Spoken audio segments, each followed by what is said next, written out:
सङ्काशं काश्यपेयं महाद्युतिं तमोरि सर्वपापघ्नं प्रणतोऽस्मि दिवाकरम्।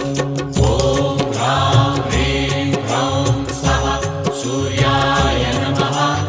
ॐ ह्रां ह्रीं ह्रौं सः सूर्याय नमः। जपाकुसुमसङ्काशं काश्यपेयं महाद्युतिं तमोरि सर्वपापघ्नं प्रणतोऽस्मि दिवाकरम्। ॐ ह्रां